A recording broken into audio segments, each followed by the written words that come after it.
Pubs have been the cornerstone of British society for hundreds of years. Pubs provided a location for people to socialize and have developed many traditions. Had you visited a pub in the 1990s, you may have witnessed some of these. People doing pub quizzes and playing darts. People eating bags of crisps. And often, most interesting for visitors,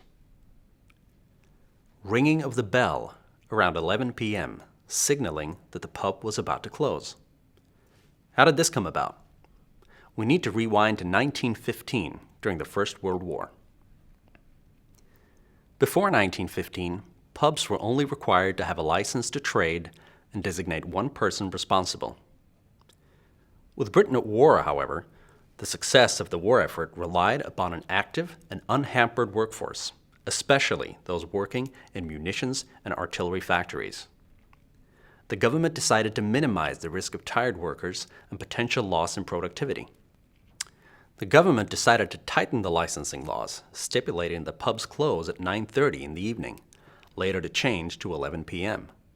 Ringing a bell was a clear signal to let everyone know that the pub was about to close and they needed to drink up.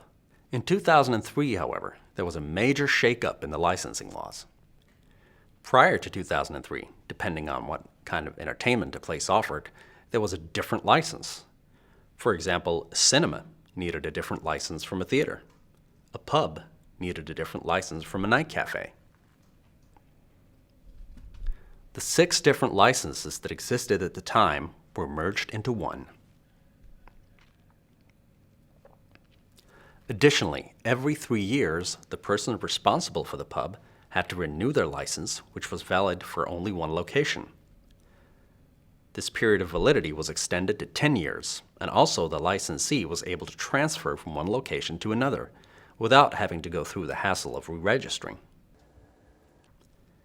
Having only one license, registering only once every 10 years, meant a considerable amount of red tape was swept away.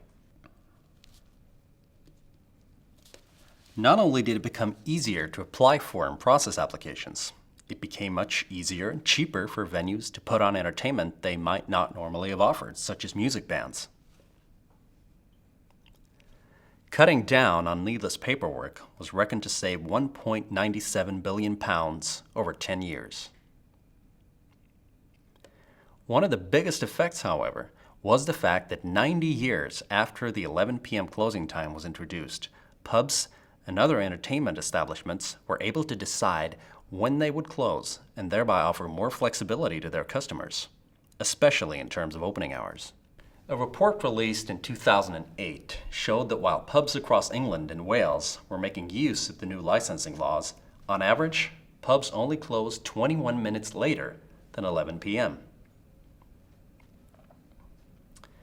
Some might say that there was an awful lot of paperwork involved in reducing the paperwork needed so people could leave a pub 21 minutes later. Others might not agree.